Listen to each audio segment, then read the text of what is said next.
Hivi bwana Galasa, wewe kweli umemuelewa daktari alichokuwa anakizungumza pale? Kiukweli mimi sijamuelewa kabisa. Kwa sababu eti anatuambia nyinyi bwana hamna uwezo wa kuzalisha wanawake, yani kuwarutubisha sisi kuwapa ujauzito. Nikamwambia kwa sababu gani? Ananiambia eti kwa sababu ya wewe hapo unapoonekana ni mfupi, mtu mfupi hana uwezo wa kuzalisha kwa haraka. Akapima vipimo vyake pale, lakini nikashindwa kumuelewa. Je, vipimo gani vile jamani? Alafu nilikuwa nataka nikwambia kitu kimoja. Wakati nimesogea pale karibu na yule dokta, kuna kiharufu kilitoka pale kama ulikuwa unakisikia nawe. Yule sasa alikunywa kinibu? Itakuwa ndio hicho kinibu. Yaani yule kanywa kinibu, mimi nilivyokuwa naye pale karibu nasikia harufu ya pombe. Nikasema huyu dokta kalewa. Na kama kalewa anaweza sangine akatupima vibaya, afa akatoa majibu mabaya, sisi tukaamini kumbe uongo. Wakati atoka zangu nakaa nafikiria mimi katika brain yangu, nikajua huyu mnafiki. Ndio maana nakwambiaje, yule hata majibu alotugea sisi inaonekana kuna watu walienda akajichanganya majibu ya wale, akatugea sisi majibu yetu sisi ndo kawagea wale. Hii bwana itakuwa tatizo ni wanawake, tubadilishe wanawake. Wewe ukiniangalia kwa utaalamu wako, wewe niangalie tu vizuri yani kwa ufanisi wanasema yenyewe. Mimi nikawa sina mayai ya kuzalisha. Wewe unaweza ukakosa kwa sababu sura yako imekuwa nyeusi sana. Mimi? Kwa kukosa unaweza ukakosa. Ila kwa upande wangu mimi ndo inaniuma. Kwa nini mimi ananiambia mimi sina uwezo kumzalisha mwanamke, kumpa ujauzito mwanamke? Sasa unajua nikwambie kitu. Hata wewe kuzalisha uwezi. Na hata ukizaa watoto hapo itakuwa ni kituko. Kinyago cha mpapule. Sasa wewe nikuulize swali dogo. Unamwamini dokta au tatizo lipo kwa wanawake zetu? Mimi siwezi kuyaamini. Wenye matatizo ni wanawake, tubadilishe. Hivi wewe unavotuangalia sisi kwa undani kabisa, tushinde kurutubisha sisi mayai ya wanawake? Kweli? Tutafute leo madem sasa. Kwa hiyo nataka kuniambia tuwapige chini wanawake tuliokuwa nao. Tupige chini. Basi sawa, mimi nataka kukubali mwanangu. Let's go.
Mama, wewe tubaki tuwezi kumwacha nyama kama hiyo.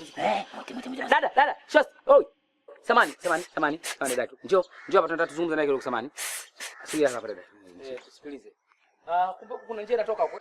Sisi bana tunaelekea sehemu ambayo bado hatujafahamu vizuri ila tulikuwa tuna shida kuzungumza na wewe kidogo kama utojali tuelekeze vizuri. Jamani, kwani mna shida gani? Mimi na stress zangu mnanichelewesha. Unaonekana una mawazo sana dadangu, lakini nataka tuitoe stress yako mawazo yako hayo. Tupe dakika moja tu tuzungumze na wewe. Hapa si unajua tusogee kwa pale kidogo tuzungumze, nina shida na wewe kuniongeza. Yaani kidogo tu sio sana. Jambo la kaida, sisi ni wasalabu tu dadangu. Sisi ni watu wenye kimatendo.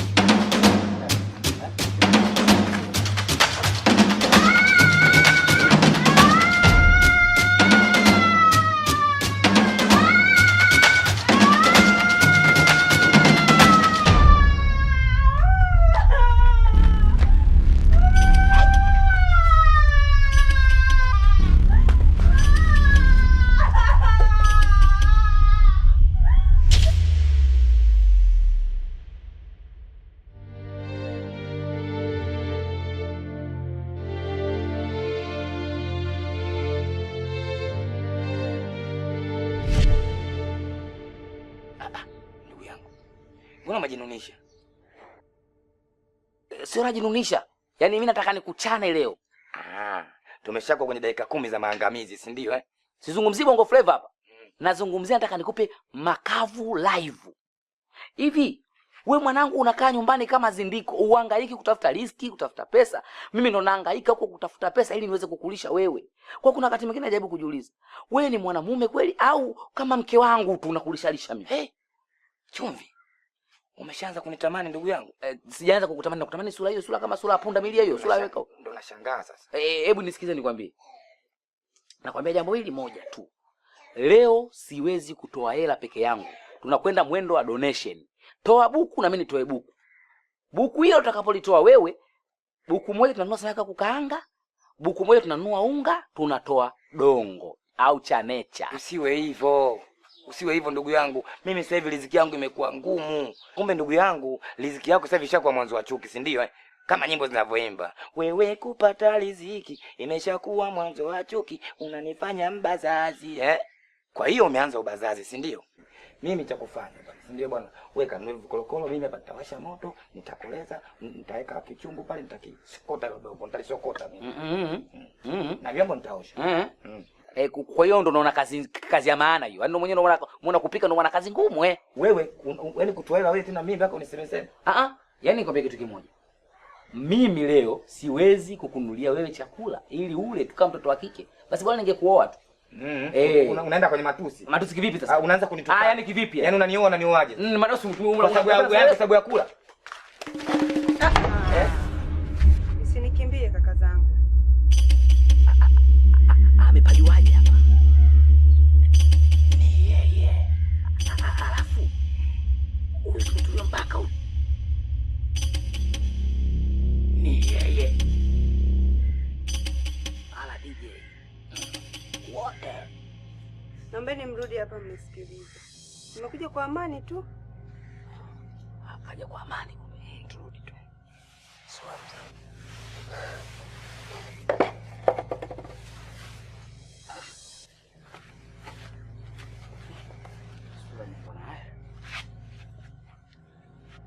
Najua mnajiuliza hapa nimepajuaje. Lakini ukweli najua nyinyi mpaka hapa mnapoishi. Ila hicho sio kilichonileta. Kilichonileta neki.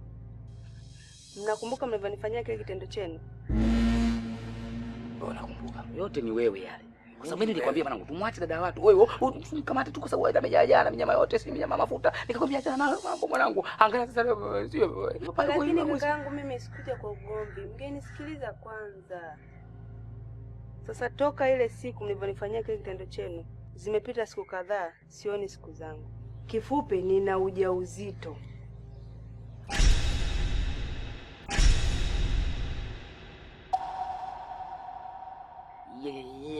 Yaani samahani. Wewe siku ile ambayo tulifanya tukio la kipumbavu lile, wewe ndo mpumbavu uliofanya, si ndio? Tukafanya wote wanishawishi. Ndio utakwambia umeanza kuona dalili siku hiyo au baada ya siku gani baada ya kutoka sisi? Yaani sijakuelewa hapo. Aswa. Nilipata mabadiliko ya mwili mpaka leo nikaenda nikapima, nikajikuta ni mjamzito. Chachu. Tiru kili mbwa. Sala midelio. Nisikize nikwambie kitu kimoja. Bila ya shaka huo ujauzito wa huyu dada utakuwa ni wa kwangu gentleman. Kwa kweli? Ni wa kwangu. Wapi? Yaani unipeleke disco, uondoke na hicho ujauzito.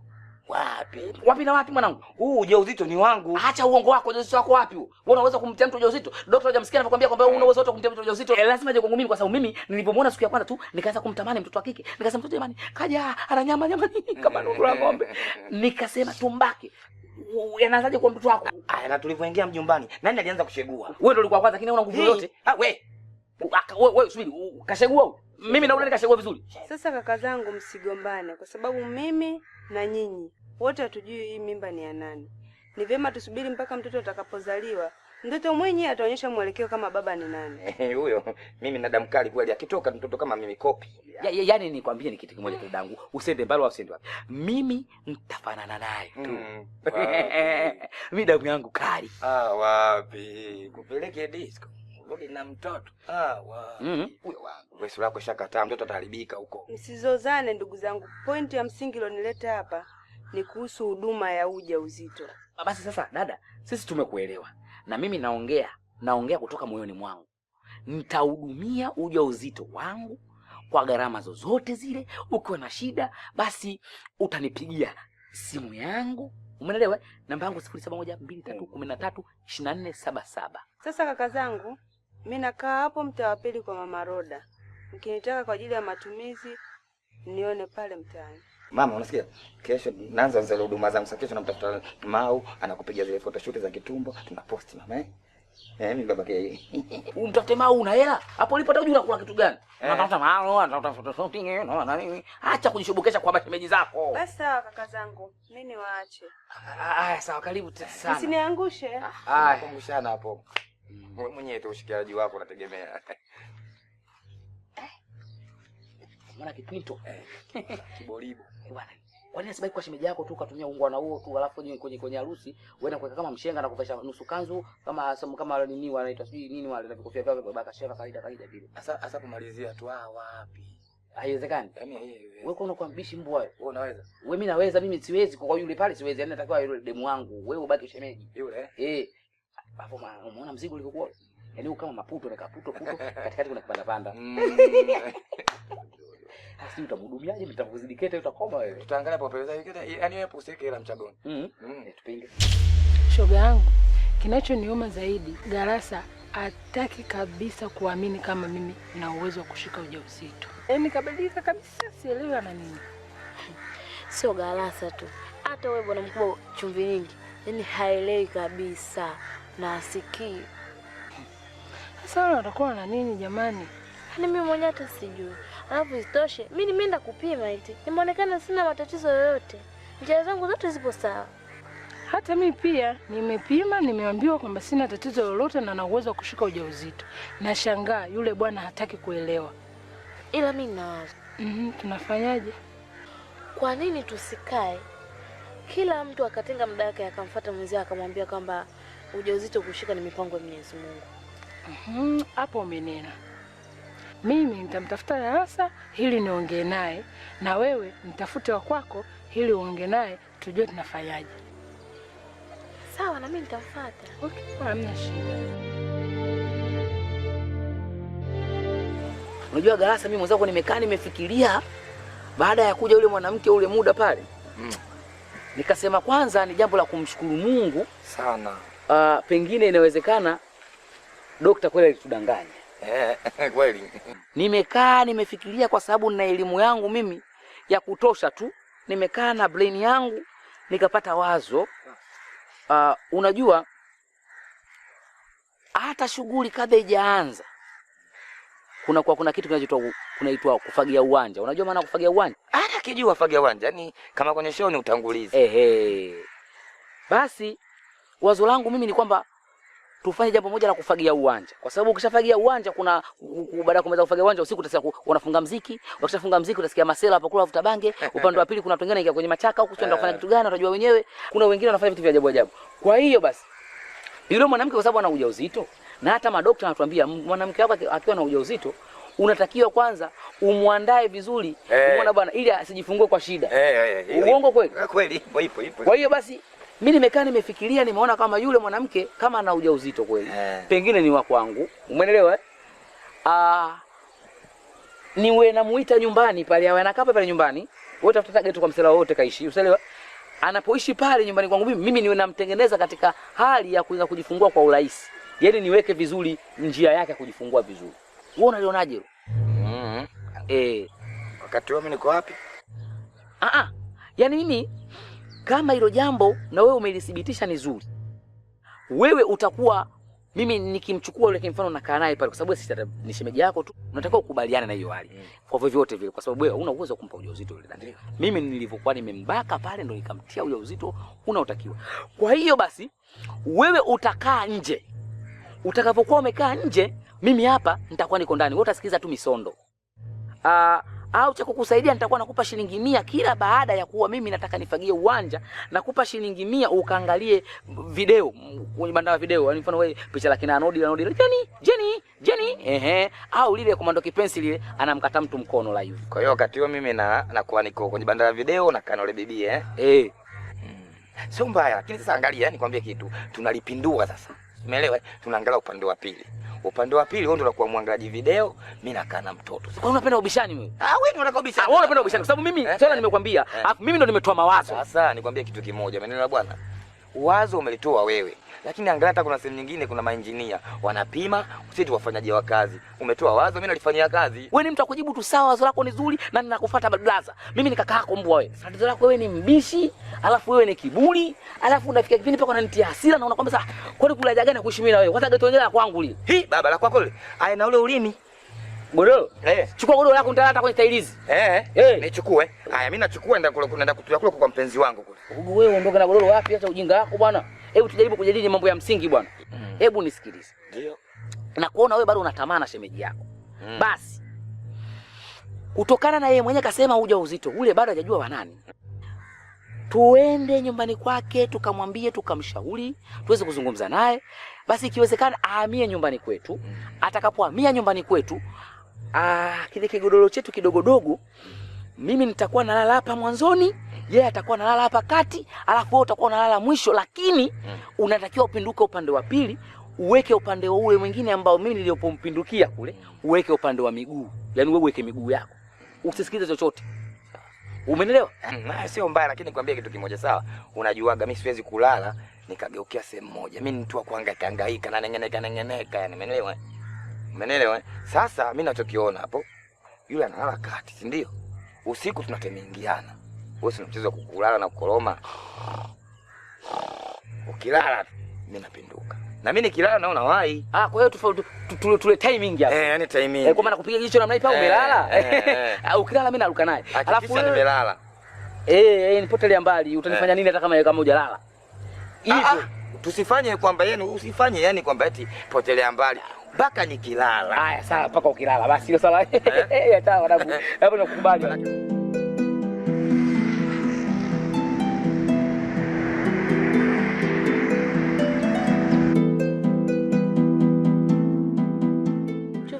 Wangu. Lakini mbona leo umebadilika hivyo?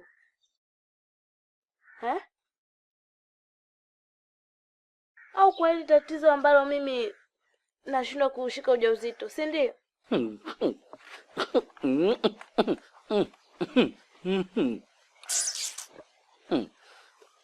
Yaani mimi naongea mwenzangu umekaa kimya kweli? Hivi. Kumbe kitu unakijua. Sasa kwa nini unataka maneno yajirudie? Nisikize nikwambie kitu. Mimi nishajaribu kuongea mara ya kwanza. Siwezi kuwa na wewe kwa sababu wewe haushiki ujauzito kwa haraka. Lakini kushika ujauzito ni mipango ya Mungu. Mungu anafuata nini hapa? Wakati mimi na wewe tunapokuwa tuko chumbani tunahangaika, jasho linanitoka mimi, muda mwingine feni hakuna au umeme unakatika na hangaika, jasho linanitoka mimi mpaka jasho la kwapa nanuka harufu ya kwapa. Alafu unaniambia swala la Mwenyezi Mungu, wapi na wapi baba? Lakini chumvi, mimi mbona nimeenda kupima nimeonekana sina tatizo lolote. Kwa hiyo mimi nina matatizo? Turudi kwenye pointi. Mimi nina matatizo. Wewe nisikilize nikwambie kitu. Mimi sina matatizo. Mimi sina matatizo ndio maana nimempa ujauzito mwanamke. Umeelewa? Wewe ndio una matatizo. Wewe inawezekana kwa mgumba, tasa, umeelewa? Au sijui unasema madonga embe. Kipindi hiko wewe unaonekana ulikuwa kwa shule kwa unatoa sana mimba wewe. Mimba ulikuwa unatoa sana ndio maana hata kizazi kimekuwa kama kimejitekenya kidogo. Tumejipiga starter ndio maana wewe leo hii hauna uwezo wa kubeba ujauzito. Na nataka nikwambie kingine ambacho ukijui mama. Mimi nina demu wangu sasa hivi. Tena demu ana kalio la kwa kweli dogo. Unasemaga wowo. Ushaelewa? Tena huyo hatuna muda mrefu sana. Tumetengeza mahusiano yetu mara na ujauzito. Eti nina ujauzito. Yaani ana ujauzito wangu.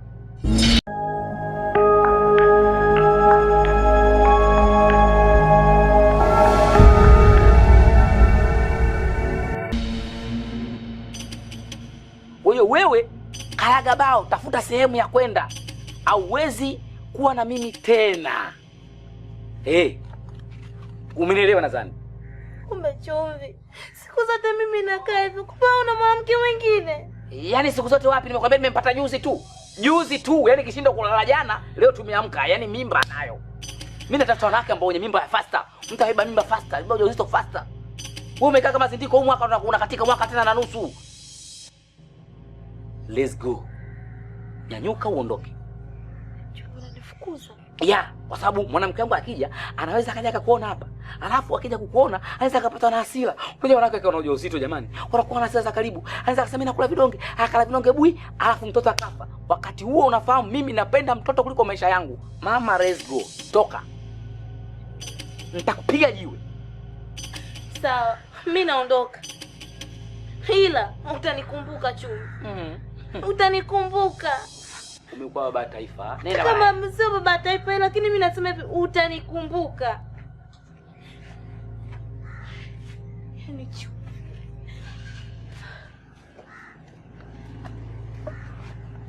Yaani naondoka. Utanikumbuka. Wewe mimi narudi nyuma. Mimi nikipiga nikikwambia cheza huku na cheza huku. Nikukumbuke wewe nani? Ng'ombe, mbwa, mbuzi. Baba kijacho. Baba kijacho. Baba kijacho, baba kijacho, baba kijacho. Hapo baba kijacho. Baba kijacho. Wewe tembo bonge usiyekuwa na uwezo wa kupata ujauzito. Wendra. Unajua wakati unazungumza unapokaa muda ule, si ndio bwana? Jana mimi nikasema kwamba ngoja niwe makini. Mimi najua hata shuleni imla niko naiweza imla. Mwalimu akisema tu mimi tayari. Kwa hata jana ukao unavozungumza vile nakaa hapo, sio hapo mimi na sense. Tukao ni sense. Ninaziweka kichwani nazihifadhi. Ndio maana leo nimefika hapa. Yes, karibu sana. Asante sana. Alafu kingine sasa kitu kikubwa naona tu bora tupene namba za simu. Au ulikuwa unaonaje? Alafu ni kweli jana nilisahau. Nilikuwa nimejisahau, nipatie. Weke namba ya simu kwanza ili mradi hata unapopata shida muda wote unavuta uzi tu.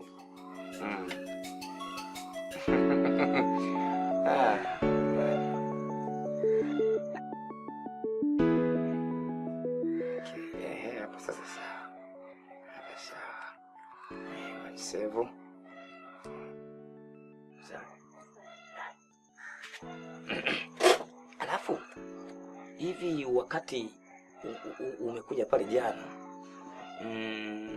kama kweli ni mzoefu kidogo, yule mwanangu ulimuona yuko sawa? Mimi kwa jinsi nilivyomuona nimeona wote mpo sawa. Sijui labda kwa sababu sijakaa na nyinyi muda mrefu. Yule kidogo hayuko sawa. Lakini mpaka uwe mtaalamu kidogo kwa kumwangalia, kwa tuseme kwa kutumia ile nini, tuseme brain yako, kama unatumia brain yako akili. Yule ukimwangalia vizuri hayuko sawa. Yule alikuwa anaugua. Pale alipo ana wadudu. Umeelewa bwana? Ana wadudu wanaomsumbua kichwani kwake. Toka yuko shule ya msingi nasoma naye Yombo kila kala pale. Darasa hili moja. Yule walikuwa wanachukua kitambaa chekundu na weka kwa hapa. Kwamba hii ni danger. Alikuwa muda wowote anatimua watu ovyo ovyo shuleni, yaani wakisha kujaga tu dudu wake wale anamkamata. Yaani watu wanakimbia. Sasa wewe umewezaje kushinda wakati tumesema ana matatizo makubwa kama haya? Unajua yule ndio maana nikasema kwamba yule mimi ni kama ndugu yangu, sawa bwana. Kwa hiyo linapotokea tatizo lazima mimi ndio nakuwa nalisolve. Ndio maana mpaka leo niko naye. Kwa hiyo sasa yote usishangae kwamba akaja hapo umekaa naye akakubadilikia akakupiga meno hapa. Na kawaida yake akikupiga meno hapa, akitaka yani amekuacha, si ndio? Anahakikisha ametoka na kipande cha nyama kidogo dogo hivi. Au ametoka labda nyama hajapata, hata vidole vyake mdongendo anang'atua. Sasa nawezaje kukaa naye mbali wakati nataka huduma kwa ajili ya mimba yangu? Kuhusu huduma usijali, huduma mimi ndo nitatoa huduma. Mimi najiweza hivi, unajua nifanya kazi gani? Mimi nipo kwenye kiwanda cha nondo, steel wire tunatengeneza. Mimi ndo foreman. Nachukua ile michuma naitoa kwenye moto pale narudisha nje. Naambia watu pakia kwenye gari. Watu wanapakia kwenye gari napata mshahara.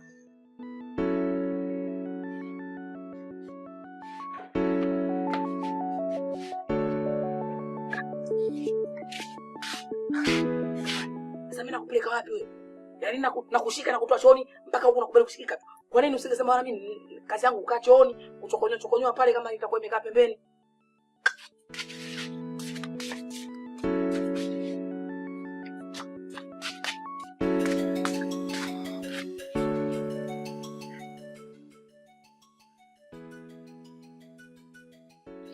Wewe bwana Galasa kwani uko wapi leo jamani?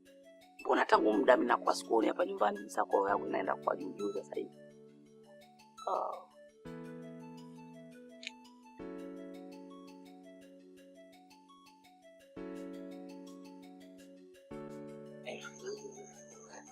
Kama nivyo sawa, kama utaweza kuhudumia, tajitahidi kuwa naye mbali.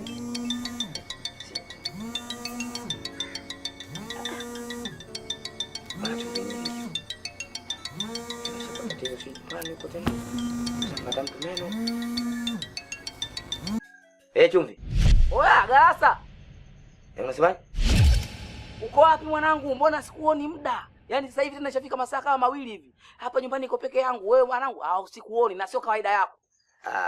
Nipo huku bwana kwa mpenzi wangu na kando ya maji ya moto. Uko wapi? Sio kila saa yote bwana. Oya mwanangu, oya. Oya sikia ngombe kitu. Wewe nani kikwambia uende huko? Wewe unakandwa na nani? Oya mwanangu, oya. Tulia. Oya Gaza.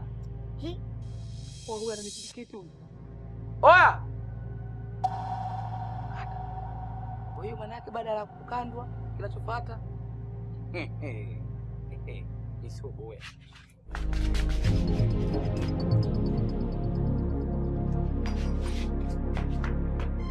Na huko nyumbani simu ameshangata watu. Sasa hivi tumejaza na Fatuma. Watu kibao sasa hivi. Sasa hizi ameshatengeneza balaa. Pajuko na mito sisi inaisha. Sasa naona niwahi kazini bwana. Basi sawa, mimi nashukuru kwa taarifa. Bwana makini. Na sio makini tu, mwamba kaskazini. Sawa, hamna shida. Haya, kazi njema. Karibu sana. Asante sana.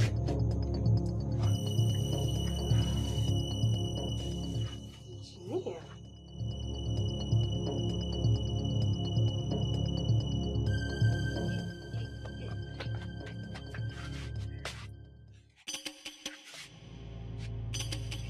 Yuko wapi Galasa? Wewe vipi? Yeye namuulizia Galasa yuko wapi? Hebu achana huyo Galasa, mbona tuongee. Vipi unaendeleaje? Namshukuru Mwenyezi Mungu. Mimi naendelea vizuri, sijui hapa tu. Hapa pako salama. Mbona umekuja na paniki hivi? Shida nini? Kwa sababu gani unajua? Baada ya kumpigia simu Galasa, akanambia yeye yuko huko. Moyo wangu kaenda mbio kwa sababu Galasa anamjua matatizo yake. Galasa ana ugonjwa wa kufakatuka. Unaelewa vizuri? Na ndio maana yule unapomwona katika maisha yake hawezi kutembea bila ya mimi, lazima kila sehemu niwe naye. Kwa hiyo ugonjwa wake wa kufakatuka, muda mwingine anaweza akafakatuka akadondoka chini. Basi ule ugonjwa mpaka upotee lazima atoe kidogo kile nini kile kimlio kile Kiyusuf kile. Afanye mbwa ndio hapo ugonjwa unapokuwa umetoka. Lakini kile Kiyusuf kikitoka, basi ninapokuambia mtaa mzima kama vile labda samaki wa bichi wale wamesha china au gari ya taka iko maeneo karibu na hiyo eneo ambao ninyi mliosikia huo mlio unapotokea. Kwa hiyo nikasema huyu anaweza akafakatukia kwako, alafu akaja huko akatoa haja ndogo huko au akatoa nini kile kipwinto. Mpwi utajisikia kero. Alafu wewe ni mama kijacho wangu mimi. Kwa hiyo nikasema ngoja nikimbilie haraka asije akafedheka kijana mwenzangu. Sasa mimi nimuelewe nani? Galasa ananiambia wewe una matatizo. Na wewe unaniambia Galasa ana matatizo. Nani mwenye matatizo kati yenu? Umeona sasa Kwa hiyo kwamba mimi nina matatizo, si ndio? Ndio. Hilo ndo la kwanza tatizo lake. Kwa sababu gani? Hapo ndo anatakiwa wewe kujua kwamba kumbe Galasa yeye ana matatizo. Tatizo lake la kwanza, yeye ni muongo. Yeye ana matatizo lakini anakuja kuongopa mbele yako eti mimi ndo nina matatizo. Na hapo kama ungekuwa umembishia usema na uongo, mbona yule haumwi, mbona yule handsome boy tu, mbona yuko vizuri, anaonekana na nguvu zake, angepandisha madude hapo, angefakatuka hapo, angekupiga hata ngumi ya sula, kitu ambacho kingine ukijui labda angeweza kukunja, kukumlinginya mpaka wewe leo ungekuwa mtu kama vile labda burudoza. Lakini kwa sababu hujamkatalia ndio maana hakuweza kufakatuka. Kwa hiyo basi angalizo, muangalie sana yule, usimweke sana kipaumbele, usikubali akawa anakuja hapa kwako, atakuja kukutia aibu siku moja. Majirani wote walizunguka hapa watakuona wewe umechagua jitu gani ambalo lije nyumbani kwako. Basi sawa, tuachane na hizo habari. Na vipi kwanza kuhusu swala la matumizi? Naona umekaa kimya. Kuhusu matumizi kwa sababu wewe umekuja jana pale. Matumizi tukasema mimi leo nikienda kazini jioni nitakaporudi nianze kukuletea matumizi. Na yule usimtegemee sana. Yule hawezi kuwa na matumizi yoyote kwa sababu yule kula kulala. Yule yeye anategemea pale mimi kwangu, anategemea kula kwa njia yangu. Yaani yeye kazi yake kubwa ni kuosha vyombo, kuosha mwiko au kupika chakula ambacho mimi mwanamume nimeenda kukitafuta kwa jasho langu. Kwa hiyo usimtegemee sana. Cha kukifanya tu nitakugea namba zangu za simu, alafu wewe utakuwa unanipigia simu mimi ukiwa una shida. Unaniambia bwana mimi nina shida hiki na kile, nakuletea. Sio, umeelewa vizuri? Tena utakula vizuri kupitia mimi. Usimpigie simu yule. Muda mwingine akampigia simu akafakatuka kwenye simu. Ukasema jamani vipi huyu? Lakini nimekuja kukugea tahadhari ya kuwa naye mbali. Sawa, kwani hivi wewe unafanya kazi gani? Vizuri sana. Mimi nafanya kazi management hotel engineering. Engineering? Yani kazi yangu inahusiana na masuala ya kuwakatisha watu miti. Mfano kama hivi unapoona huu mjengo wa steam hii ya mitaani kwetu hapa. Na wakatisha huko polini huko. Morogoro, Msamvu au Mikumi maeneo ya kule. Umeelewa? Na wakatisha miti kule. Wakati ninapakatisha miti kule, siuzi Tanzania. Nauzia sana Marekani, Ethiopia, Australia au Uingereza. Lakini nawauzia kwa kutumia tekniki ya kuwatumia kwa WhatsApp ama Instagram. Wao kule wana download. Wanapo download inatokea ile miti maeneo ya kule, alafu mwisho wa siku wanatengeneza kama mijengo ya stimu, alafu mijengo ya stimu yao wanaikaga na taa hivi. Ndio maana unakuta barabara zao kule za lami nyingi sana zinawaka taa usiku. Ile miti yote mimi huwa ndo natengenezea. Basi sawa, mimi nimekuelewa, nitajitahidi kukaa naye. Wakati amekuja hapa yule mgonjwa kufakatuka, haujafanya naye chochote? Hapana. Alikuja tu hapa kaongea kaondoka. Au kaniongopea. Nisikize nikwambie kitu. Chonde naomba nikupe ushauri. Usije ukamfanyia massage yule. Ukimfanyia massage yule anacheza kusisimuka mwili kama vibration. Pale ndo anakuja kuanguka na ugonjwa kufakatuka, alafu anaanza kupumua. Akishapumua itakuwa shughuli ndefu. Kwa hiyo achana na hivyo vitu, usimfanyie hivyo vitu. Sawa? Mimi ninapokuja nikwambia nifanyie massage, nifanyie massage. Nikwambia bwana nifanyie hiki, nifanyie kwa sababu mimi sina ugonjwa huo. Mimi ni mtu ambaye niko gentleman. Wewe unaniona kwa hata mavazi yangu. Tofauti mavazi yake, yule anavaa kama taila, mimi navaa kama brother man. Handsome boy, unaniona mwenyewe. Kasoro matunzo tu lakini ni mzuri. Umeelewa? Lakini pia ujitahidi swala la matumizi. Unajua mtoto kuna muda anataka maembe, kuna muda anataka udongo, ndimdimu. Basi sawa, hilo tena nalo wewe ondoa shaka. Kwa sababu ukiachana hiyo kazi ambayo mimi nimekwambia nafanya huko na kazi nyingine mbadala pale studio. Mimi ni dalali mkubwa tu wa matunda. Na kuna mtu mmoja tu anaitwa nani? Anaitwa Ramazani Mkumbange, Lama Mkumbange. Huyo Lama Mkumbange yeye ni mtu ambaye mimi nampelekaka kule mzigo labda tenga 2, tenga 3 au labda kenta 4. Yeye anauza reja reja. Kwa hiyo yule nitamwambia bwana Mkumbange, peleka embe mbichi kwa shemeji yako tenga 1. Kwa hiyo wewe utakuwa nayo humu ndani, kazi yako ni kufonza fonza tu, utaleta vichumbi kidogo vya pilipili, utakuwa unakula embe zako tenga zima. Sawa, mimi nimekuelewa. Nikanemba. Umeelewa basi sawa, jambo la kumshukuru Mungu. Kingine ni kwamba mimi hapa nilipo sasa nataka nielekeze zangu hivi. Alafu nikuombe kitu. Naomba nikuchumba. Chumu tena? Yani nikuchumwa kwenye kishavu hapa. Jamani. Nikuchumu. Mimi ndo baba Kijacho jamani, wewe ndo mama Kijacho. Mpenzi wangu, naomba nikuchumu jamani. Jamani, nikuchumu pambe. Hello.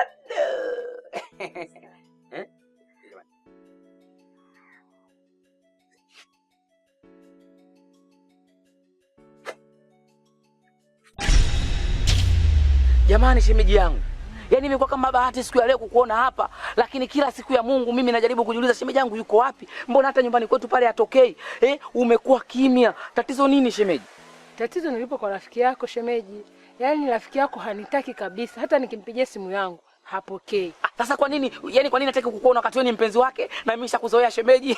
Mwenyewe una kaswa chako kama kimisi hivi, alafu sura yako nyembamba na mwili wako mwembamba mpaka unaitala kwenye kitanda hata uvunjwa la godoro hilo hata ulifinyifinyi kwa sana mwili wako mdogo.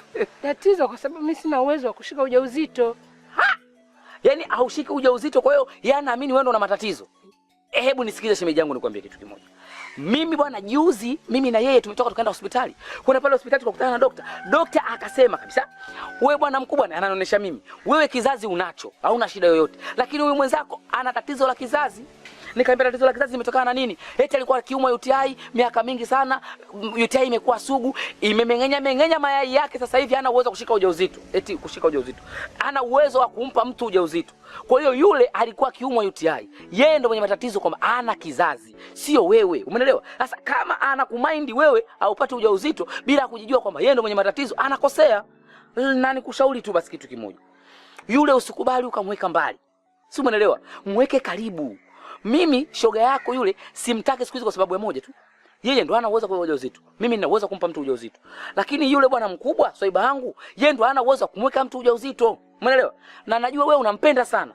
Na kama unampenda sana, mnganganie kuwa kama ruba, usimuache. Kokote anapokwenda nenda naye. Akikwambia usije nyumbani njoo, mimi nitakutetea kama shemeji yako.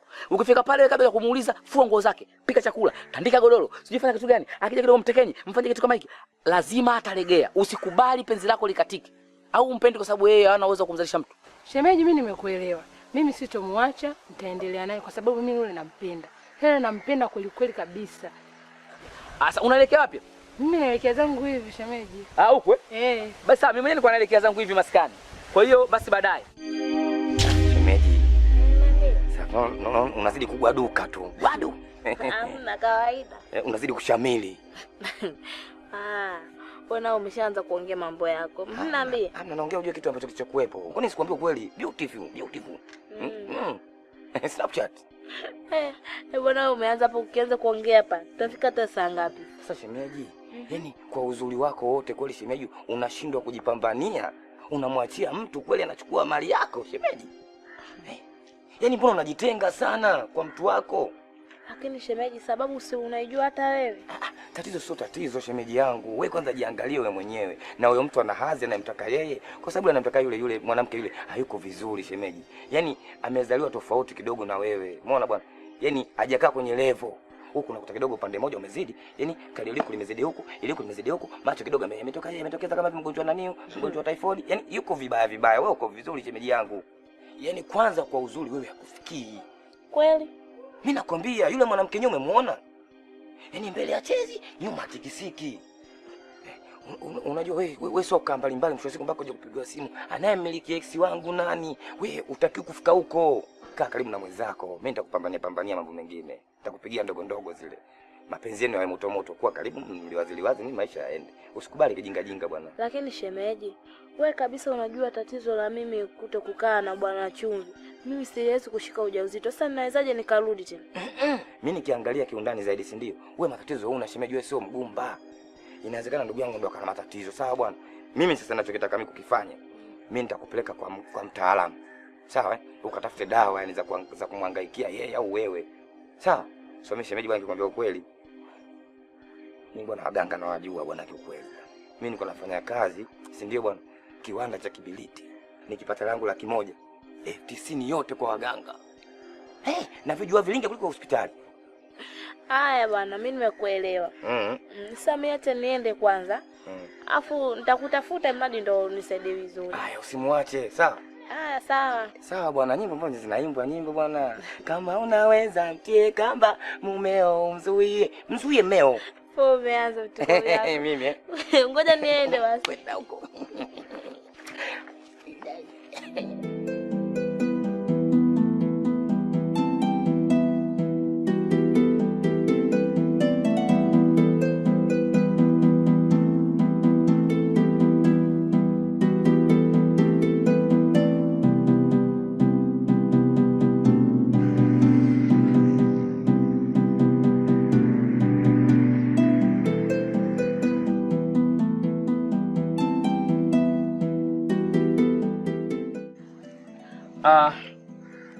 Kipenzi chetu, mama kijacho wetu, tumekaa tumefikiria kwa undani sana na tuliweka vikao zaidi ya 2, yani nikizungumzia kuna kikao fulani tulikiweka juzi usiku cha mara ya kwanza jioni hivi tuliweka kikao, na leo asubuhi tena tukakaa tukaliwaza hilo jambo, tukasema hata kwani tukae nalo sisi rohoni tutashindwa kumpelekea mlengo.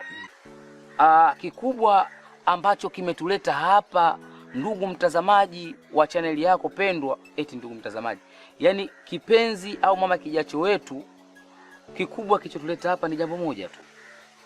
Ukweli kabisa kuanzia juzi tumekaa tumewaza, tumefikiria, na leo tena tumekaa tumewaza, tumefikiria, tukaona hata lazima tulete mrejesho kwako. Kiufupi ni kwamba wewe una ujauzito wetu, lakini kiprofessional, kiphysical, kibiologic, kitaalam ni kwamba mtu atakapokuwa na ujauzito lazima njia yake isafishwe ili aweze kujifungua vizuri bila shida yoyote. Kama vile unavyosikia kwenye shughuli hivi. Utasikia kuna kufagia uwanja, alafu ndo anajua kwa matarumbeta, sijui anajua kwa muziki na sherehe ndo inaendelea. Au kupepesa mchele au ile kutoa chuya.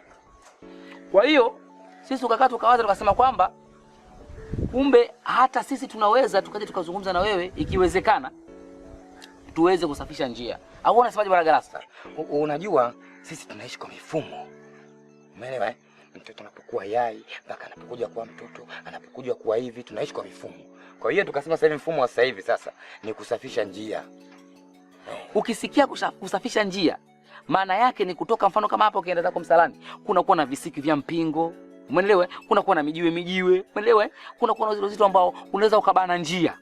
Sasa ukishabana njia, tatizo ni kwamba unaweza usije ukapata kizazi kilichokuwa salama. Kwa hiyo sisi tunataka tufyeke manyasi yote ya njia ya kwenda chooni, lakini ukiachana hivyo tunataka tutoe visiki vyote kwa uangalifu zaidi. Na ndio maana tukasema kwamba tuje kukufuata ikiwezekana uende ukaishi kwetu sasa hivi. Pale pale kwenye godoro letu, wewe utalala kati, mimi nitalala mwanzoni, bwana Galasa yeye atalala mwishoni. Hapo tutapiga kitu kimoja kinaitwa timing. Timing ni kitendo cha kumchungulia mwenzako, je, amelala? Atakapolala mwenzako ndipo pale utakapokuitumia ule nafasi. Lakini kama mtu hajalala, usitumie nafasi. Mfano mimi basi sijalala afu bwana mkubwa akatumia nafasi. Kuna mawili. Naweza nikampiga kibao ambacho yeye hawezi kuamka tena maisha yake. Umeelewa vizuri? Kwa hiyo nikuombe tu nani mama kijacho wangu ukubali ombi letu. Jamani, mimi nimewasikiliza. Nimewaelewa. Lakini mimi nataka niwaulize swali. Ni nani aliyowapa hiyo elimu kwamba mtu akishika ujauzito ili aweze kujifungua salama lazima akafyagiliwe uwanja, lazima sijui akatolewe visiki, sijui akafanya. Ni nani ambaye amewafundisha hicho kitu?